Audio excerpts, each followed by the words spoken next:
collaboration with CICC Scam Watch Filipinas for anti-scam and deepfake education campaigns. And supplying news and encouraging agency contributions to the eGov app. Sa ganitong paraan ay matutulungan ang mga Pilipino na maiwasan ma-scam at malabanan ang paglipanan ng fake news. At para sagutin ang inyong mga katanungan tungkol sa partnership ng PCO at CICC, kasama natin si CICC Undersecretary Alex Ramos. Sir, good morning.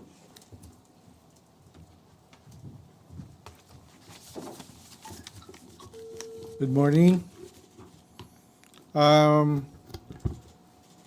Nitong umaga ay nagkaroon ng kasunduan ang PCO at CICC upang magkaroon ng mas malakas na kampanya para labanan ng mga deepfake, mga disinformation na na-experience natin ngayon. So, part ng aming effort, ito ay isang mag-establish ng multi-sectoral campaign to empower the public and various schools, institutions, stakeholders to decisively combat proliferation of deepfakes and disinformation. There are certain pillars that you have to understand, no? Meron tayong pag-create ng National Deepfake Task Force sa pangunguna ng Presidential Communications Office. Ito ho ay susuportahan ng CICC, DICT, NBI, and other government offices na tutulong sa pagsugpo nitong mga disinformation drive, not only against the government but against the individuals here in the country.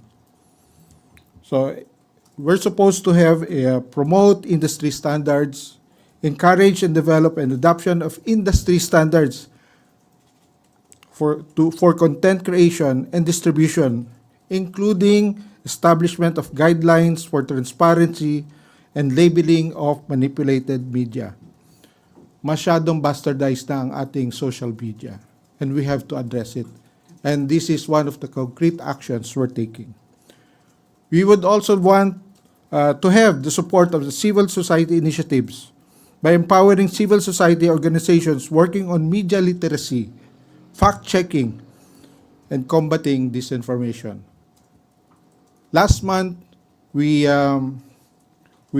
tested our tool that will be distributed to the stakeholders. Ito ho ay isang tool na within 30 seconds, pwede nyo na ma-identify ang deepfake content. So ito ho ay di-distribute natin, no? Through an accreditation process. Hindi na ho natin isa-centralize ang pag-decide whether it's deepfake or not. We would like to have a community standard for this. Independent fact-checking na ibibigay natin sa civil society. Okay? Lahat ho ito ay ginagawa natin para proteksyonan ang integridad, ang kalidad ng ating nalalapit na eleksyon. Let the true will of the people prevail. So yan po ang ating gustong ma-establish for this memorandum of agreement. Thank you. Thank you, Sec Castro. Sec Ramos, sorry. First question po is from Clay Pardilla of PDV4. Good morning po, sir. Sir, when do we plan to provide this tool po at libre po ba ito? Thank you. Unang-una, ito po ay libre. Okay? Right now, we are in the accreditation process. Nakipagkasundo na kami sa COMELEC kasi ang unang tatamaan nito ay yung eleksyon natin. So, we have established certain dates for training on how to use it. So, all regions will have the capability. On top of this, meron kaming accreditation process for institutions like yung mga stakeholders natin sa election, no? PPCRV, NAMFREL, universities, para magkaroon din sila ng capacity. Sir, follow up po. Sir, can you paint us a picture kung paano po siya magagamit? I-picture po ba? I-copy yung text tapos ilalagay doon? Well, it is a tool that is naka-install siya sa laptop, sa computer, no? So when there is a community gathering at may nai-report na mukhang kaduda-duda ang content, ito ho ay kanilang isasalang sa tool na ito, no? Within 30 seconds, it will be determined if it's a deepfake. Thank you. Any more question for you, Sec Ramos? Christian Yusores, Radyo 630.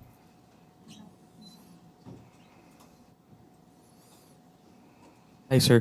Ano naman po yung safeguard nito kasi ang baka po maging argument ng publiko paano sasalain kung talagang fake news or disinformation yung pinopost kasi baka mo-question naman po yung freedom of expression.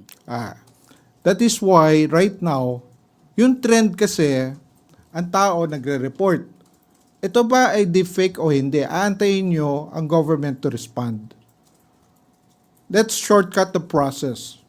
Ibigay natin ang kapasidad mag-discern ang publiko through their communities.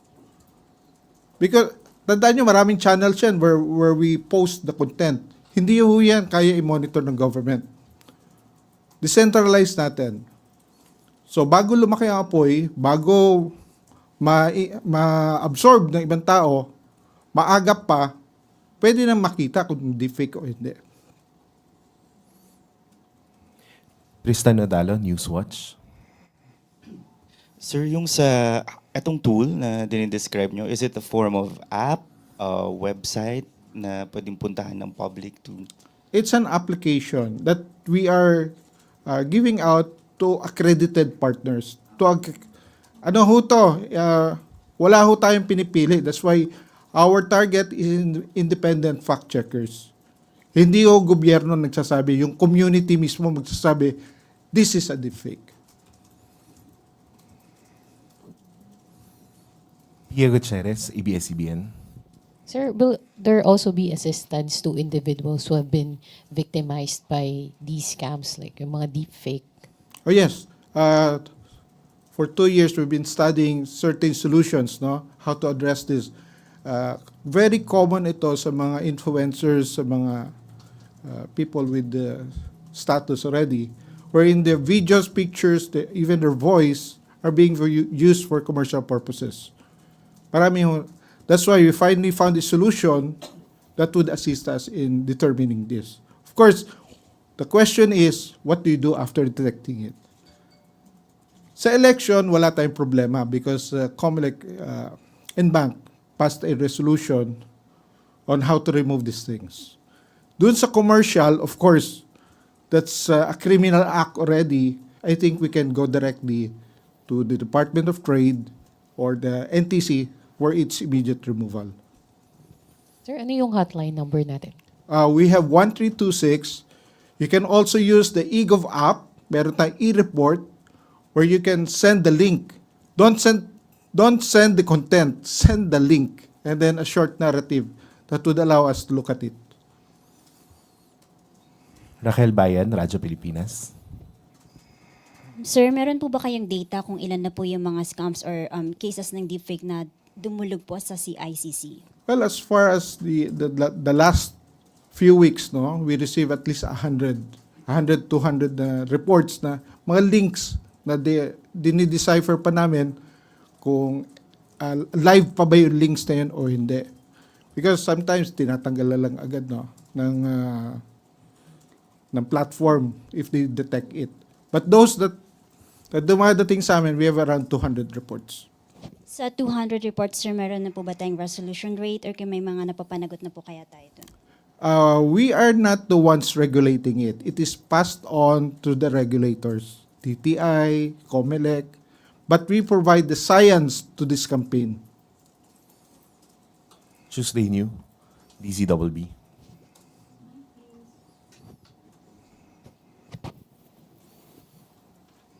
Hi sir, clarification lang po. Sabi niyo po kanina, ito ay isang tool in a form of application na ibibigay sa accredited partners. Tama po? Tama po yan. Hindi po ba ito open for everybody, for public, para ma-access nila? Well, right now, pinag-aaralan namin yung, kasi it's a form of AI, no? So it was developed by a foreign supplier. We have to study this carefully and meron kaming R&D to see if we can duplicate it. If we have the capability of developing our own local tool. So far ngayon, bibili natin muna. Okay, so yung sa mga stakeholders and accredited partners, kailangan muna nila pong magpa-accredit kanino o saang agency? We have our accrediting system, no, sa CICC. We also have an accrediting system with COMELEC to allow us to really filter out na gagamitin nila for the good of the public. Yun nga po, kasi yun yung delikado doon. Baka magamit din sa iba, ano po, kaya hindi pa siya pwedeng ibigay. Actually, wala tayong problema kasi it's supposed to be to determine kung di fake o hindi eh. So there's no misuse, di ba? Kasi the results you can use to determine magkaroon ka ng discernment kung paniniwala mo o hindi ang content. Alright. Thank you, sir. Last question for you, Sec Ramos. Ace Romero, Philippine Star. Sec, you mentioned the need to ensure the integrity of the upcoming elections. So what is there an assurance that the efforts to combat disinformation, fraud, etc. will be non-partisan? Definitely, it's non-partisan. Kaya nga independent yung word natin, no? We give it out to the community and let them have an independent fact-checking on this. This is not the government dictating to them what will be the results. Diba? So there is an assurance that we will not, those efforts to fight disinformation, fake news will not side with any candidate, with any ideology, with any party. Definitely, it will be localized. No? It will be not a national issue. It's a local discernment tool to help the public to really have a proper discernment. Thank you po. One more question from Sam Medinilla, Business Mirror. For Sir Ramos. Sir, magkano po yung ginastos ng government to procure yung program? At saka sino po yung supplier nitong app? We acquired this during a recent exhibition in Singapore. There were 4 tools that were evaluated, and there's a company called Ensign in Singapore, which has a proactive development of this tool. Na mataas ang rating niya. Yun ang inadapt namin. We currently have 500 licenses and we want to increase it so that there will be more communities that can avail of this. Magkano po yung budget? Right now, we have a budget of 2 billion pesos for this and we wish to increase this further. Tapos, Million pesos. Million lang. Yeah. Ano siya, affordable pa. That's another thing, no? Affordable in a sense that regionalized software ito.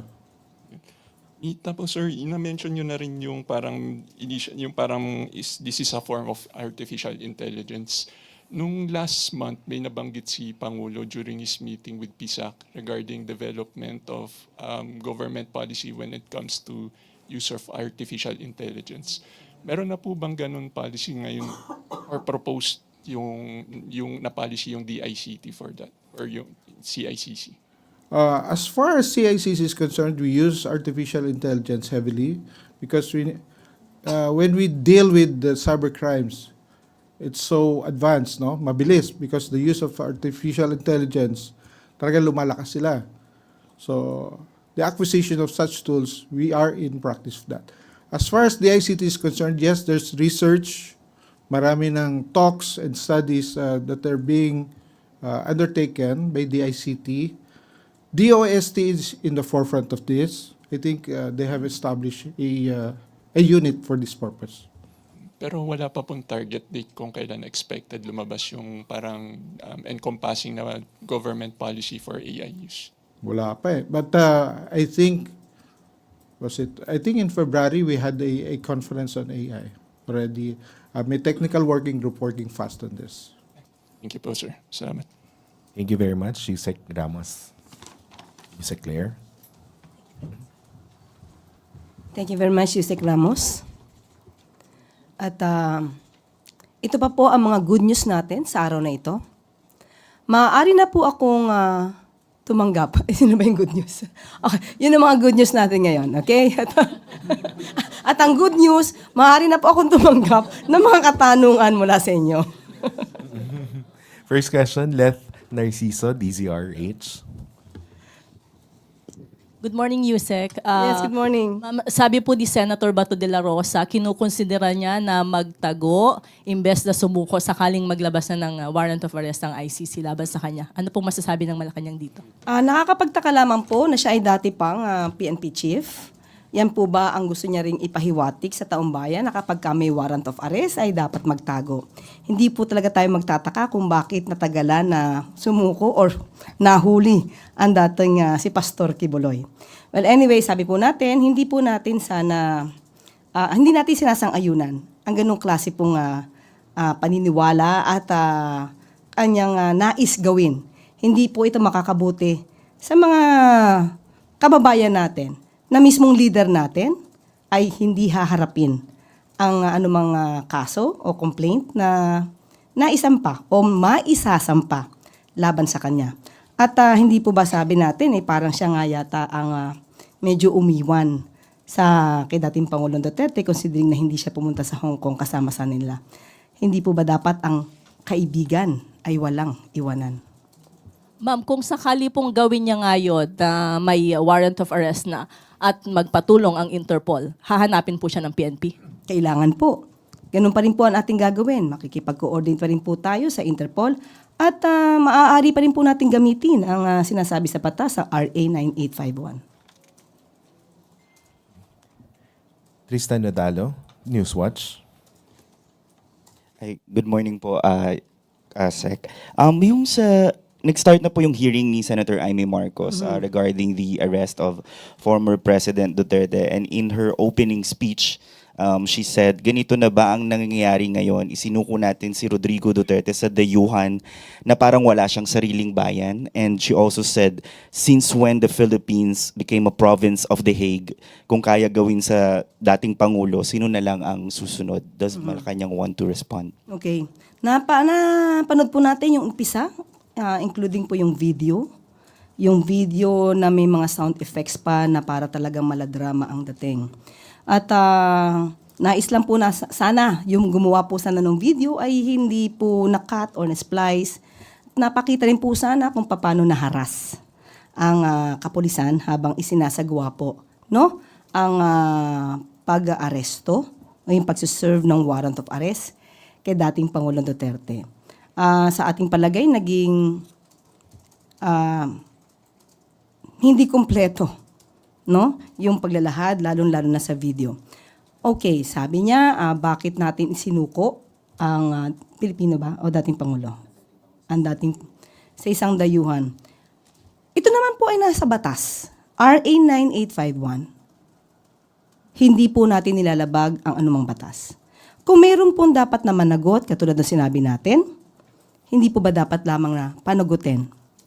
Ang ginamit po na batas, ang RA 9851, nandun po na sinasabi na maaari nating isuko.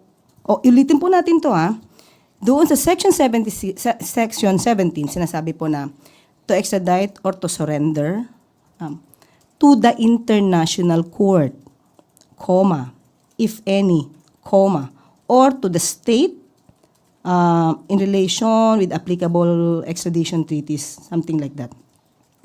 Maliwanag po, kahit po si Justice Carpio ay ipiniliwanag po ito na maaari po nating isurrender ang sinuman sa international court. Ibig sabihin, hindi po tayo kailangan na mayroong treaty or extradition treaty na pag-uusapan. Basta ang nilagay po lamang doon ay to surrender to the international court. At yun lamang po ang tinutupad natin. Kasi yung mga iba nagtatanong bakit hindi daw binasa yung pinakadulo. Pero mapapansin niyo po, doon sa batas na yon, may nakalagay po, or to the state in application or applying the extradition treaties. Ibig sabihin, kapag ka sa state lang natin isusuko, saka natin gagamitin yung extradition treaties. Pero kapag to the international court, may comma eh. So walang condition doon. So we have to stick kung anong sinasabi ng batas. But what about po yung sinabi naman ni Senator Aimee na since when did we become a province of The Hague? Gusto po bang magbigay ng reaksyon ng Malacanang dito? Hindi po natin ninais na maging probinsya ng kahit anuman. Dahil po tayo ay isang independent country. Hindi po natin ninais na maging probinsya din po ng Fujian, China. Never natin inisip yan na maging probinsya tayo ng anumang bansa. Nagpapatupad lamang po tayo ng batas at kung yun po ang sinasabi po ni Senator Aimee, siguro yan lamang po ang paniniwala natin dahil kahit po sa panahon ngayon ni Pangulong Marcos, hindi natin sinusuko ang anumang karapatan natin sa West Philippine Sea. Siguro doon naman po makikita natin na hindi po tayo, hindi natin ibibigay ang anumang karapatan natin kahit kanino man. Maricel Halili, TV5. Just a quick follow-up. I wonder if you have talked to the president about the hearing. How does he feel that his sister leads the hearing about the legality of the arrest of former president? Napag-usapan po yan at kung ano man daw po ang gagawin na paghihiring sa Senado, hindi naman po natin tututulan dahil para ipakita sa taong bayan na tayo po ay sumusunod lamang sa batas. Kapag ka po kasi nagtatago, ayaw makipag-usap, lahat ng mga officers niya ay sasabihin walang alam, mas lalo tayong magpapakita na na may tinatago tayo. So yung mga dating nagagawa noon, panahon, na hindi pinapapunta ang mga cabinet members pag pinapatawag sa Senado, hindi po yan gagawin ng Pangulo. Para lamang po tayo sa katotohanan at maipakita kung ano ba ang ginawa natin ng naaayon sa batas. But isn't this in a way awkward or slap on the administration considering that, well, Senator Aimee is also an admin candidate? Hindi po ito sampal sa pamahalaan. Baka po it's the other way around. Rachel Bayan, Radyo Pilipinas. Good morning, Yusek. Ma'am, latest data from COMELEC shows an improvement in the election security sa bansa. Bumaba po yung bilang ng mga areas sa Pilipinas na nahaharap sa election-related threats. What does this say about the government's effort po when it comes to peace and security, especially with the upcoming elections? Tayo po ay, yan din po ang ninanais ng administrasyon. Makipagtulungan tayo sa lahat ng ahensya. At para po magkaroon po tayo, especially sa election, at maging credible po ang mangyayaring election sa susunod na May 2025. By next week, ma'am, magsisimula na rin po yung campaign for the local post. Maybe you have a call to the local candidates. Ano po, sorry, hindi ko pa nadinig yung dulo. By next week po, magsisimula na po yung campaign for the local post. Maybe what's the Malacanang call po for the local candidates? Ang nais lamang po natin ay maging mahinahon sa kanilang pangangampanya, maging maayos, maging makatotohanan sa kanilang mga sasabihin. Huwag po sana silang magsagawa ng anumang pananalita na magkikreate pa ng kaguluhan. Maricar Sargan, Brigada FM. Good morning po, ma'am. Can you state po the reason why the President vetoed the bill declaring Pampanga as culinary capital of the Philippines? Opo, maganda po kasi po yung bill. Pero magkikreate po kasi ito ng discrimination. Ang ating pong bawat rehiyon po ay may kanya-kanyang kultura. May kanya-kanyang kagalingan. Kung lalabas po na may pipiliin po na isa lamang na rehiyon na parang siya po yung pinakamasarap or pinakamagaling, pinakamaganda, baka po maisip ng ibang tao at especially yung mga dayuhan na nais pumunta sa Pilipinas, isiping iisa lamang na rehiyon ang maaari nilang puntahan at sabihin pinakamaganda at pinakamasasarap na pagkain na local foods. So, ninais po natin na kasi lahat po ng rehiyon ay may kanya-kanya. May uniqueness na tinatawag. So, kaya po ito ay Vinito. Hindi naman para po hindi paniwalaan na masarap o maganda ang kultura ng Pampanga, pero para po kilalanin ang buong rehiyon, ang bawat rehiyon sa kanilang kagalingan. So if ever, ma'am, na may ibang region na magpapasa po ng parehong bill, ganun din ho ang gagawin ng ating presidente. Yes, opo. Kasi po lahat nga po yan ay, lahat po tayo sa bawat rehiyon po ay may kanya-kanya pong kagalingan. Thank you po. Christian Yusores, Radyo 630. Hi ma'am, may update na po kung nakausap na po ni Pangulo si Solgen Menardo Guevara at ano po yung kanyang naging reaction doon sa pag-recuse ni Solgen sa Supreme Court? Opo, nagkausap po sila at nakausap ko rin po ang Pangulo patungkol dyan at sinasabi niya po na hindi naman po nawawala ang kanyang tiwala kay Solgen Menardo Guevara. Thank you po. Ann Soberano, Bombo Radyo. Yusek, good morning. Reaction lang po from the palace regarding sa recent survey na nagsasabi po na 51% ng mga Pinoy pabor po na panagutin si ex-PRRD sa pagpatay po na may kaugnayan sa war on drugs. Masaya rin po tayo na majority po ng taumbayan ay naniniwala sa naging action po ng pamahalaan patungkol po sa issue na yan. May mga nakita po rin tayo na yung iba ay undecided, yung iba ay hindi well-informed of the situation. So, sa ngayon po, lalo po natin paigtingin ang ating pagtatrabaho para po masawata ang fake news dahil malamang po yung iba po na hindi pa po naniniwala sa ginawa ng pamahalaan ay dahil naniniwala sila doon sa fake news na kumakalat. So, masaya po tayo na suportado po ng taong bayan ang ginawa ng pamahalaan. Ma'am, on the other topic, reaction lang din from the palace. Kahapon kasi naglabas ng statement si House Secretary General Reginald Velasco na may mga seasoned private lawyers po, mga volunteer lawyers po ang tutulong sa House Prosecution Panel para sa impeachment trial ni Vice President Sara. Actually, sabi po natin, wala po tayong responsibilidad kung ano po ang mangyayari sa hearing, sa impeachment trial. So kung yung po ang mga nananais na mga seasoned lawyer at sila po ay naniniwala na mayroon po talagang grounds para po makonvict ang ating Vice Presidente, nasa kanila na po yun. Sila na po ang kailangan na magpatunay niyan. Ace Romero, Philippine Star. Yusek, good morning. May please elaborate on your statement that the president still trusts the Solgen despite his decision to recuse from the habeas corpus cases in relation to the arrest of the former president. Why does the president still trust the Solgen? Nung tinanong ko po siya kung magre-resign po si Solgen, ang sabi niya, hindi ko hinihingi ang pagre-resign niya. So yun lang po yung sinabi niya. So nandun pa rin po yung trust niya kay Solgen Menardo Guevara. Do we have any idea what were the considerations of the president in saying that given that some sectors are criticizing the top government lawyer for his decision? Yun lang po kasi ang aking nadinig mula sa Pangulo, kaya hindi ko po madadagdagan. Sinabi lamang po niya na hindi naman po niya pinagre-resign. Salamat po. I think we don't have questions anymore. Yusek Claire. Okay? At dito na po nagtatapos ang ating briefing. Maraming salamat Malacanang Press Corps at magandang tanghali para sa Bagong Pilipinas.